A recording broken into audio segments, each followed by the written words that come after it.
Hello and welcome to another Tech Campus Coffee live webinar. This is an opportunity for you to learn about career paths at Tech directly from professionals in your field. We'll be speaking to technical representatives from a variety of fields at Tech, and they'll share why they enjoy what they do. Participants also have a chance to directly ask speakers and recruiters questions and get a good understanding of why Tech is a great place to work, as well as where your strengths, talents, and learning opportunities lie. We're very lucky to have Ross Barichievy, Superintendent, Transformational Technology at Highland Valley Copper. He's got electrical engineering degree from UBC, and our other guest is Arun Verma, another electrical engineer, but this time from Greenhills Operations in our coal division. He's electrical engineer from UBC as well. And so they're gonna we want to open it up once again, just for those who joined a little late, is we want to sort of, have you ask your questions. This is your opportunity to talk to different engineers about their careers and career paths and get some advice from them. So we encourage you to use the chat to ask questions, and if you don't have access to the chat, then you can use the raise the hand feature. In the meantime, let's maybe Ross, do you want to tell us a little bit more, introduce yourself and tell us a little bit about what exactly you do at Tech? Sure. So as Masaki said, my name's Ross Barichievy, and I head up our technology department at Highland Valley Copper. My overall team is responsible for deploying new mining technologies at site, and that includes the first autonomous haulage operation within Teck. We work very closely with the Race 21 team that was mentioned earlier there in deploying other types of technologies, including advanced analytics and machine learning optimizers that sit on top of our overall control. That has been a huge change for us at site. It's an evolution in how we do business. Our mine is better part of 50 plus years old, and we have a lot of old or antiquated technology that we're currently going through the process of updating and upgrading. That's really been my role at Highland Valley since I started 8 years ago, including deploying new wireless network, and we're actually going to the next generation. We're deploying a private LTE network across our operation right now. That all falls within my group.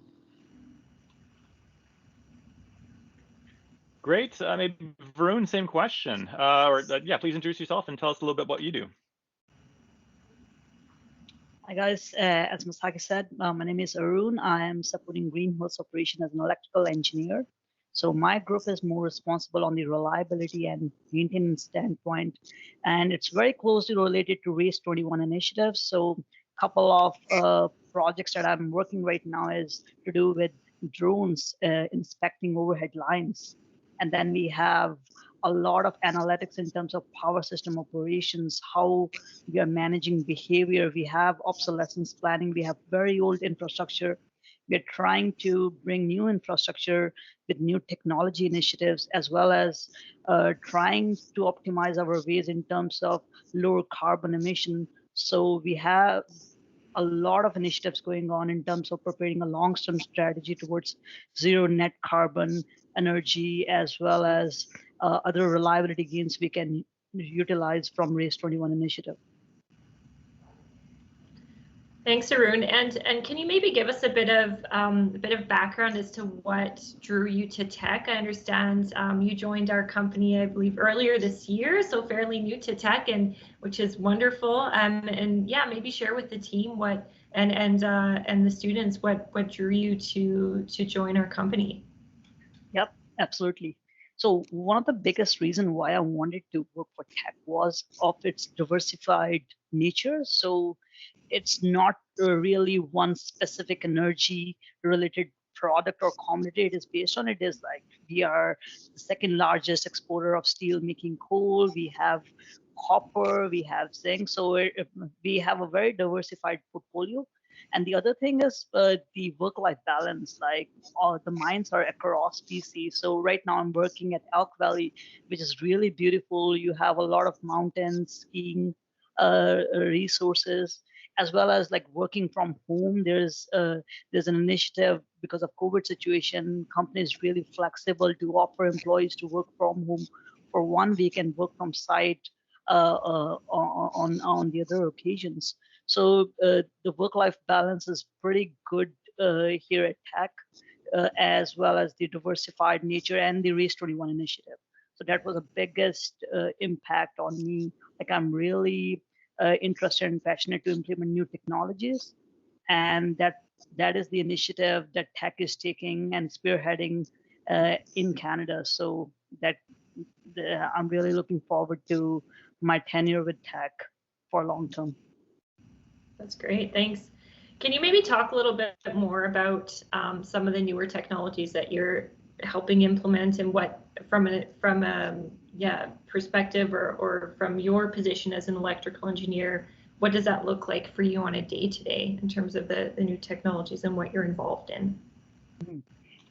Right now, we are having a lot of issues with our shovel operations. So shovel is a pretty big, I would say, a crane taking a lot of the materials from the open mine pit. So while we have a lot of swings going on with the shovel operations, there's a lot of voltage fluctuation that happens. So how do we track those and how do we manage those behaviors? So we, from the electrical engineering audience, they will understand whenever we have a large amount of power draw, there tends to be voltage fluctuation because of reactive power or more bad power associated with it. So what we are doing from the Race 21 initiative, we are installing metering across shovels, across different areas at site, and remotely monitoring them, performing power analytics like power optimization studies, power operations. So managing when we are using a different shovel and what are the seasonability requirements and what are the behaviors from operations when they are making changes, and adapting those behaviors into our operational needs by optimizing our power protocols. When we require more power, when we require less power, what can be used as a technology initiative, like adding a capacitor bank or adding some sort of a more broader surveillance program, being it sending a drone to site just to inspect rather than sending a guy over there, which will take a lot more time and effort. So that's one of the initiatives that I'm working on, and there's a lot of reliability gains that we can gain from utilizing some resources like that. Great, thank you. Thank you. I'm going to switch gears to Ross now. So Ross, I know you gave us a bit of a overview of your role. I'm still interested even in, and I'm sure the rest of the team is too, your title, Superintendent Transformational Technology. Is that something that over the past few years at Teck, these are newer positions that we're starting to see, or in terms of this position that you're currently in, and maybe just give us a bit of more background as to your journey and how you got to where you are today. For sure. The Transformational Technology Department has only been around for about 3 years now. In fact, it was really the start of Race 21, the journey for Teck. And so what we saw last year is we evolved from this technology site-led group to more of an overarching corporate-wide push for technology advancement. It just so happens that our vice president of technology and innovation used to be the general manager of Highland Valley Copper. So he was a bit of the brainchild behind it, and he's taken that in his journey with him. For myself, I started at Highland Valley in the mine maintenance group as an electrical engineer, working on, multi-megawatt power generation, right down to ruggedized mobile edge computing. And so over the years, working in that group, it was a natural fit to kind of evolve and move into a role where we wanted to deploy autonomous haulage, right? So it's essentially the same haul truck that we use to move muck around the mine, waste and ore material that's processed into copper. But it's adding a whole bunch of technology on top of that truck to make it smart, make it capable of maneuvering around the mine without a driver in it. So that's kind of the evolution of how I moved through my roles at Teck, and eventually to take over the whole department as we were expanding the portfolio of everything we're working on. Great. And within your department, do you typically have a few co-op students that work within your group, or is that something that you would see evolving if they aren't currently present in your group?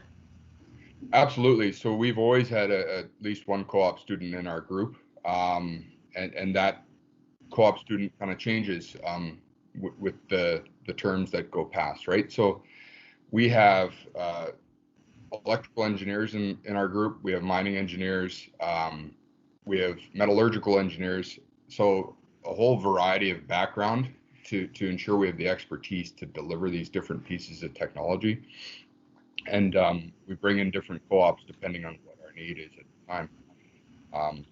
I think the key for me is, as we bring in these co-ops, it really helps to have people who are willing to take the initiative, get out there. I mean, it's mining, and not everybody in the mining industry is an engineer. You need to keep that in mind. So as we bring these co-ops in, get out there, take the initiative. It's really what you make it, your experience in your co-op term. Absolutely. And can you maybe give the group a bit of a background as to what an electrical engineer co-op position might look like in terms of responsibilities? I know they can vary a lot, but even just a bit of an overview. Yeah. So my team's not massive by any means. So we put a lot of reliance on our co-op students to really be a full-on team member here. And that's sitting in strategic planning meetings. And when we talk about that, that's kind of shaping the future of where we want to take our mine, right down to kind of project implementation, right? So ensuring the various pieces arrive at site, that they're getting installed on schedule, and that the project moves ahead smoothly, right? That involves a lot of work and collaboration with different groups across site, right? You can't do this by yourself. It's not a one-person army, that's for sure. And that's the great part. That's where you get to solve many problems. That's mining in general. That's a beautiful part about being an engineer in mining and at Teck. The diversity of problems you get to solve, and that's why I say it is what you make it. And if you get out there and you put yourself out there and go and ask questions, you're going to learn a lot in your time at Teck. Yeah, thanks, Ross. We actually, to get the student perspective, we've got a couple recent co-op students in the call. So I don't know, Calder, are you available to say a few words about, what your experience was like this year? Yeah, I'd be happy to. Just to be clear, you can hear me, yes? Yes. Yeah. Lovely. So yeah, I worked at Lion Creek for last summer and then this fall in 2019.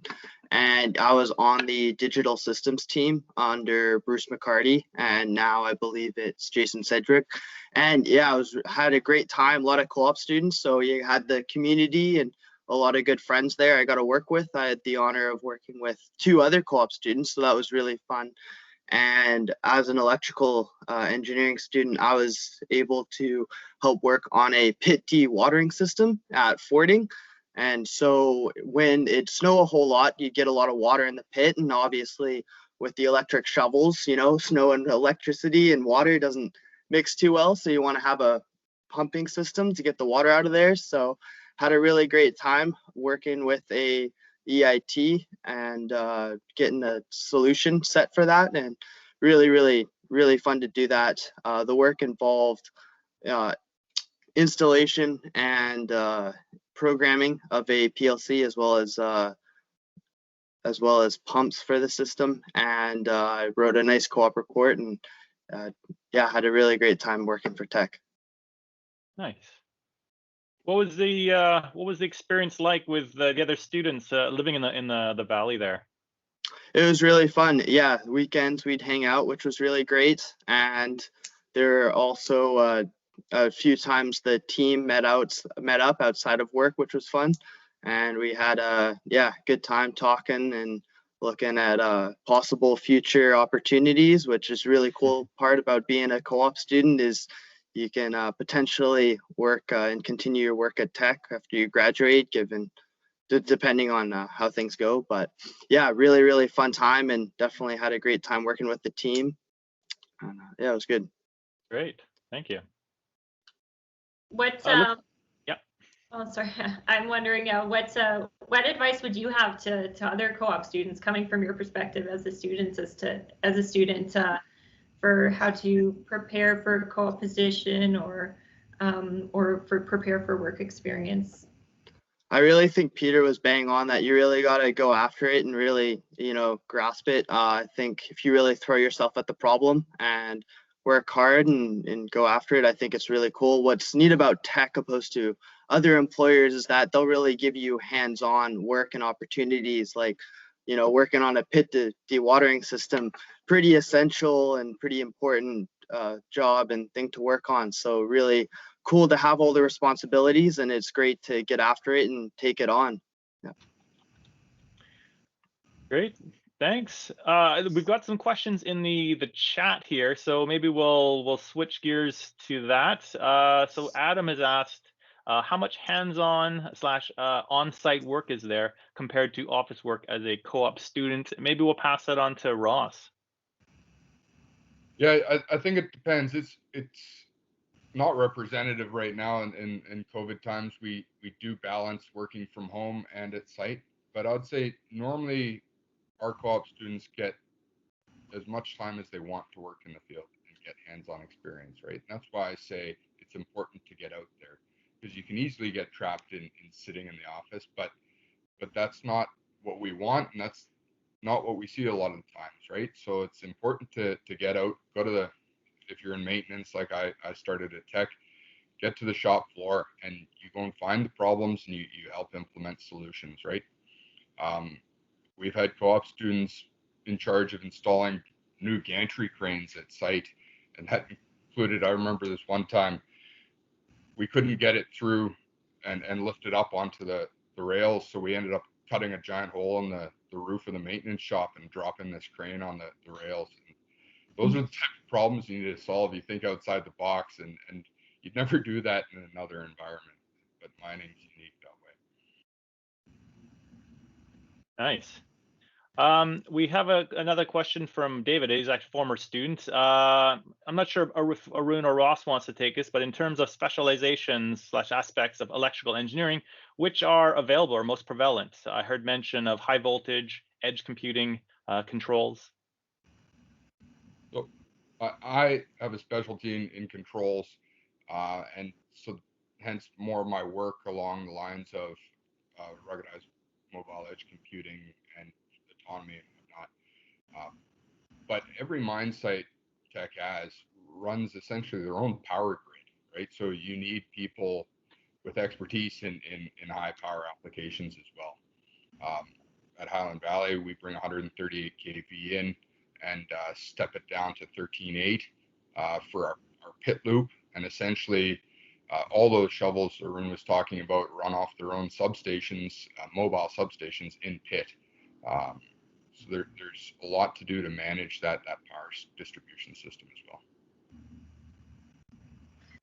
I'll put the same question to you as well, Arun, from David, just if you have a different perspective from the coal side. I think Ross answered the question. So like I specialize in power system myself.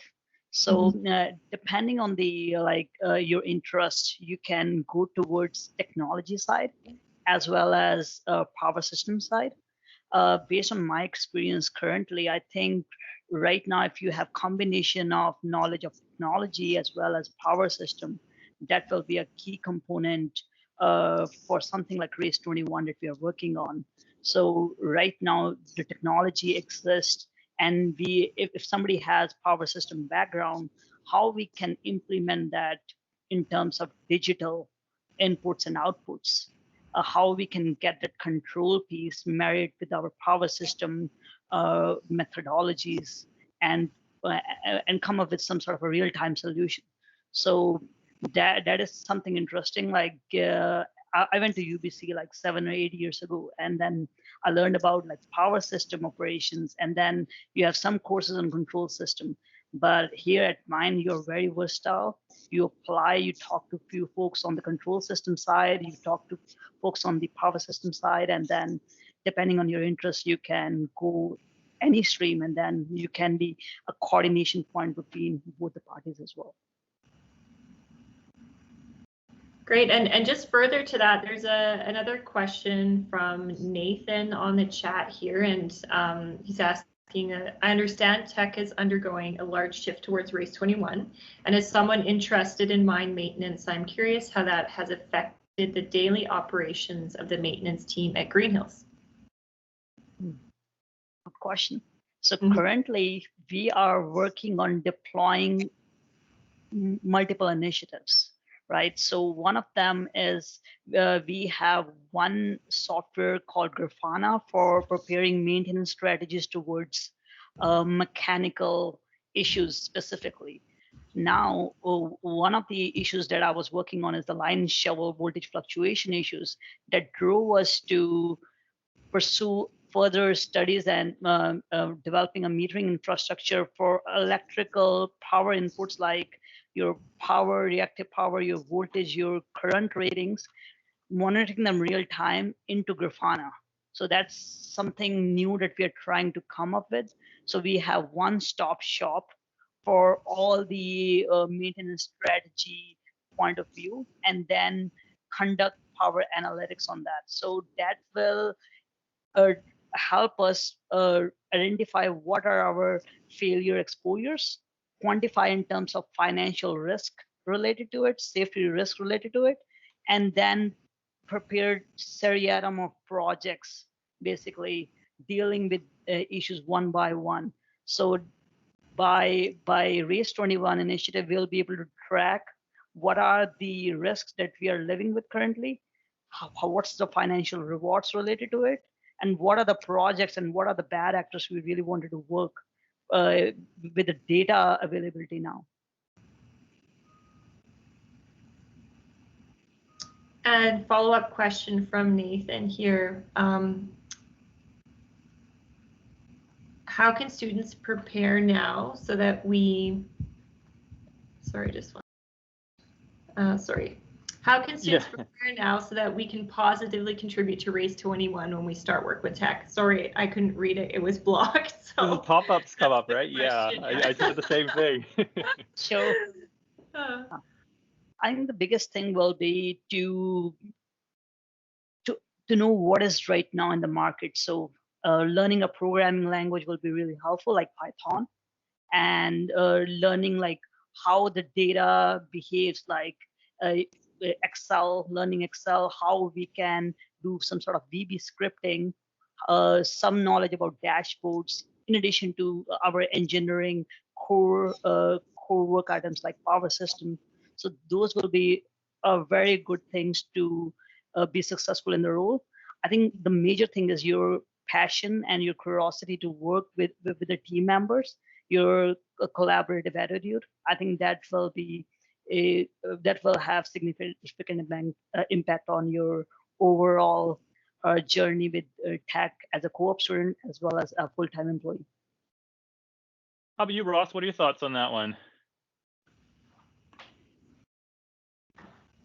Yeah, I think understanding the fundamentals is such an important part, right? So I find the key when we start talking about technology is people, may understand a high level, we're building a dashboard or using Grafana as a tool, but really understanding where that data comes from and what it means in real terms, right?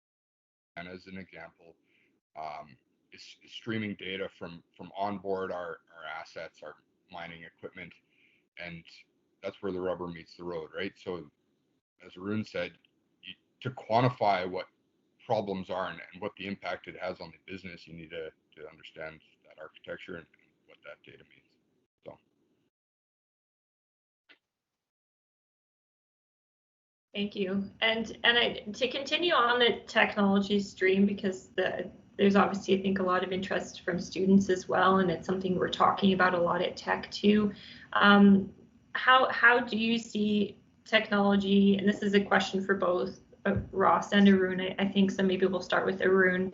How do you see technology continuing to impact the way you're doing things in your department, with with everything evolving so quickly and things changing, I think, so quickly in the world of technology? How do you see that impacting over time, and how we work at Teck even in your department? It's a very good question. I mean, it will be quite different, to be honest. Like, from the electrical engineering, from the maintenance standpoint, I see with the amount of analytics, when we are there with the proper infrastructure in place, and with the amount of knowledge we are getting from Race 21 initiatives, there may be a chance that we will be able to do a lot of the functions remotely, and then adapting to the change in our workforce mindset as well will be something that we need to deal with, like developing new procedures for activities that will be remote in nature, and also like managing how can we deal with the other issues like software management, use case management. So those are the things we normally don't talk about when we are building reliability and maintenance strategies in the past. So that will be a different change, like going from preparing maintenance strategies from the hardware side to more on the software side. But in terms of day-to-day activities, I think it will be more remote in nature, more digital in nature, like learning how to work with the software tools, but understanding, as Ross said, like what's the bottom line, what are our key parameters. So it's like it won't be like if we put garbage in, gospel out kind of a thing. We wanted to understand what we are putting in the software as an input, and then what are we getting as an output, and where the breakdown is. So that kind of overall understanding needs to be there. And so that will be a change where we wanted to make sure that our workforce has the knowledge to make those decisions. Great, thank you. And I'll put the same question to you, Ross, if you have anything else to add in terms of how you see technology continuing to impact your group. I'm sure obviously your group will have a big impact with that, but any other comments and just how it's changing your department on a day-to-day? For sure. I mean, we're in the midst of it right now. And, the way I see this changing the way we do business is traditionally we had, say trades in the maintenance world. They would go out and maybe solve a problem by themselves, but that problem existed in isolation. Now everything is interlinked and it's working as one bigger unit. And it takes a lot of technical proficiency to go and solve those problems. And that's where I see the role of engineers within Teck is going actually out there and helping solve those problems, because it's not just a shovel that sits by itself in the pit anymore. That shovel is linked to the mill producing copper downstream, and that's such a complex problem that it's going to take the likes of electrical engineers to go and fix that. Great, thank you. And in terms of, I guess, what your comment, just working with trades on site as well, it I guess triggered a bit of a follow-up question for me as well. I know we're talking so much about technology right now on this call, but can you comment maybe a little bit more on some of the other soft skills that that are required or that are helpful to be successful in an engineering role at Teck? Because as you mentioned, especially a lot of the engineers on site, they do work cross-functionally working with a lot of different departments, working with trades folks, working with people in mine ops. So what kind of soft skills would you say are really important as well to bring to a team? Yeah, so in mining in general, not everybody is we'll say technically proficient, right? And it really does take getting down to a common level of understanding, and being able to communicate that is essential to being successful. So whether you're going out there and talking with an operator in the mine operations group, or tradesperson in the maintenance group, being able to talk at least a common language when it comes to identifying problems and implementing solutions is important. Thank you.